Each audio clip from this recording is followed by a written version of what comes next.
এইমাত্র পাওয়া আবহাওয়া দপ্তর থেকে আজকের সবচেয়ে গুরুত্বপূর্ণ খবর।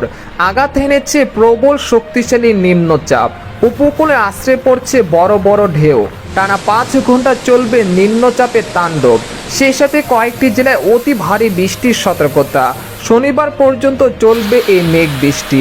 এছাড়া আগামী 24 ঘন্টার মধ্যে দুই বাংলার বিভিন্ন জেলায় তীব্র ভারী ঝড় বৃষ্টির পূর্বাভাস, এমনটা জানাচ্ছেন আবহাওয়া দপ্তর। আজ ও আগামীকাল কোন কোন জেলায় এই মেঘ বৃষ্টি হতে পারে এ বিষয়ে কি বলছে আজকের আবহাওয়ার রিপোর্টে জানিয়ে দিব। সম্পূর্ণ বিস্তারিত ভিডিওতে সঙ্গে থাকুন। আর আপনি কোন জেলা থেকে আমাদের খবরটি দেখছেন অবশ্যই কমেন্ট করে জানিয়ে দিবেন। আর সবার আগে সবার প্রথম সঠিক খবর জানতে আমাদের চ্যানেলটিকে সাবস্ক্রাইব করে রাখুন। এবার জেনে নিন এক নজরে। সকাল থেকে দেখা মিলছে মেঘলা আকাশ, সেই সাথে রয়েছে নিম্নচাপের মেঘ বৃষ্টি। সময় যত যাচ্ছে ততই উপকূলের দিকে এগিয়ে আসছে নিম্নচাপ।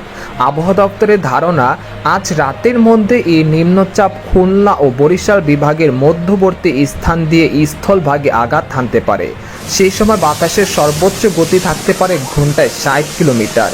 এর প্রভাবে দেশের বিভিন্ন জেলায় আগামী 1 জুন পর্যন্ত ভারী থেকে অতি ভারী ঝড় বৃষ্টির সতর্কতা জারি করছেন আবহাওয়াবিদরা।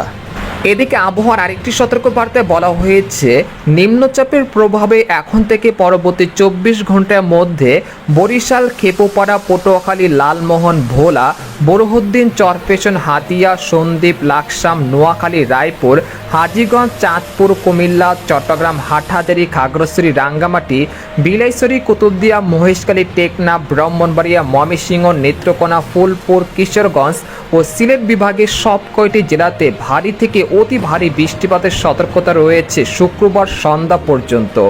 সেই সাথে এই সময় ঢাকা, খুলনা, রাজশাহী ও রংপুর বিভাগের বেশ কয়েকটি জেলাতে মাঝারি থেকে ভারী বৃষ্টিপাতের সম্ভাবনা রয়েছে।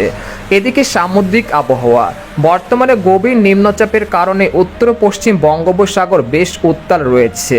তাই দেশের সকল সমুদ্র বন্দরগুলোকে 3 নম্বর স্থানীয় সতর্ক সংকেত দেখাতে বলা হয়েছে। সেই সাথে উত্তর পশ্চিম বঙ্গোপসাগর ও তৎসংলগ্ন এলাকায় অবস্থানরত নিম্নচাপটি আরও ঘনীভূত হয়ে একই এলাকায় গভীর নিম্নচাপে পরিণত হয়েছে। এটি আরও উত্তর পশ্চিম দিকে অগ্রসর হয়ে আজ রাতেই সাগরদ্বীপ ও খেপুপাড়ার নিকটবর্তী স্থান দিয়ে পশ্চিমবঙ্গ ও বাংলাদেশের উপকূল অতিক্রম করতে পারে। এদিকে গত 24 ঘন্টায় দেশের সব বিভাগেই বৃষ্টি হয়েছে। এই সময় দেশের সর্বোচ্চ বৃষ্টিপাত রেকর্ড করা হয়েছে চট্টগ্রামের কক্সবাজারে 165 মিলিমিটার, আর খুলনার কয়রায় 50 মিলিমিটার ও বরিশালের খেপুপাড়ায় 91 মিলিমিটার বৃষ্টিপাত রেকর্ড করা হয়েছে। তবে এই মেঘ বৃষ্টির প্রবণতা 31 মে বিকেল পর্যন্ত চলমান থাকতে পারে।